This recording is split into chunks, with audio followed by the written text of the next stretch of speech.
Thank you for coming here, and I really appreciate your record as governor, passing things that are good for your environment and good for your economy, and most importantly, going across the aisle with your colleagues on the other side and getting things done. I'm concerned that in Washington, the Republicans aren't exactly playing by those rules and by that game of bipartisanship and cooperation. A prime example is Merrick Garland being blocked from the Supreme Court, and then the installation of two Supreme Court judges who are pretty far to the right, I would say. So my question for you is, would you support legislation to increase the number of Supreme Court justices to 13 in order to restore balance on the Supreme Court and protect common sense state legislation, for example, requiring background checks on private sales of guns? Thank you. Sir, thank you. That's a good question. First, Washington is so dysfunctional. It is, and there are some people, I pride myself on getting the suburban mayors who hated the Denver mayor, of taking people that have hated each other for decades and decades and decades, for a century, and turning that around. But there are some people, and I think Mitch McConnell might be one of these people, that is, that are so partisan that they will do it. I mean, Mitch McConnell, newly elected President Obama, and the senior, Republican, the minority, what was he, the minority whip, or I can't remember. But anyway, he was the head of the Republican senators, and he said he would do everything in his power to make sure that as president, Trump had no victories, no successes. I'm sorry, President Trump, Jesus. You can tell when you're getting me late in the day on a long campaigning.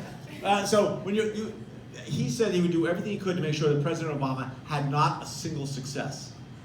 And that verges on treasonous, right? I mean, that's saying you want to hurt our country. And sometimes, and we had to deal, this is a good example, with the NRA. We had the shooting in the Aurora movie theater, if you remember, in 2012.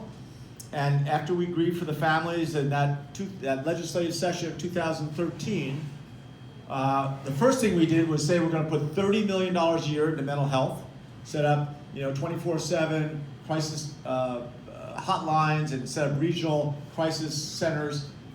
But the second thing we said, and I talked to every single Republican business person I could get to, we're going to do universal background checks. And every Republican business leader thought it was a good idea. Everyone.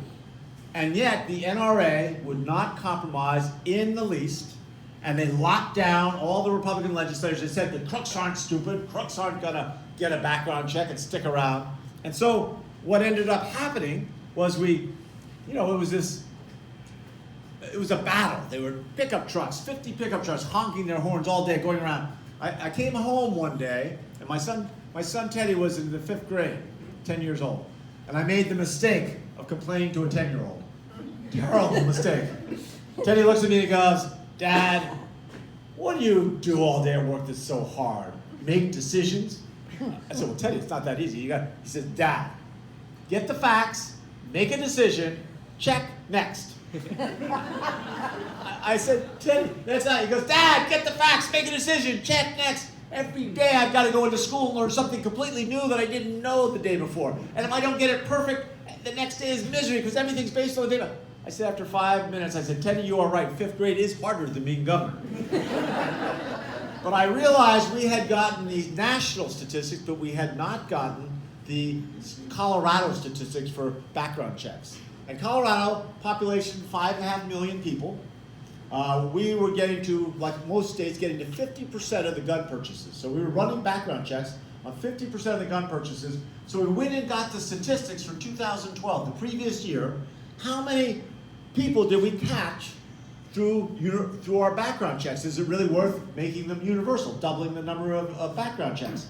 Here are the facts. I've memorized them. I will go to my deathbed with these numbers.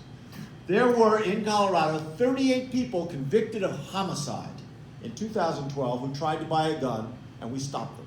133 people convicted of sexual assault. 1,300 people convicted of felony assault, where someone usually goes to the hospital.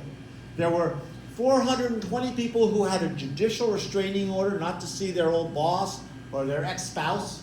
They tried to buy a gun, and we stopped them.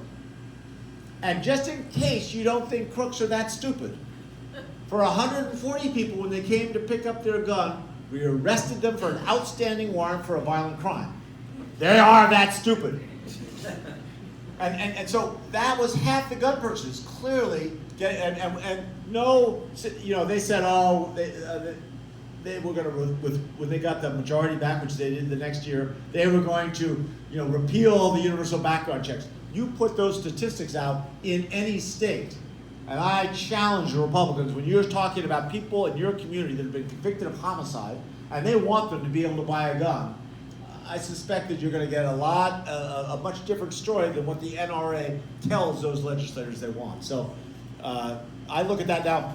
You know, sometimes you just gotta push back. Now, in terms of your question about do I want to add to the Supreme Court, the challenge there is then you just got a pendulum, right? And every 4 years, whatever the control of the federal government changes, you just keep adding Supreme Court justices. I think the taking citizens' rights and going out and saying, all right, we're going to create a way to keep money out of politics and allow people to have a better voice again. And we're going to get people elected that really want to represent America and the people of America. I think that the people of America, that is the step we have to take. It's so tempting because everybody is so upset about the Supreme Court. It's so tempting to say, yeah, you bet I'll put a bunch of, we'll change the law, we'll have the House and the Senate, we'll get all this done. But it's probably not a good idea. Okay, you got the mic. Yeah.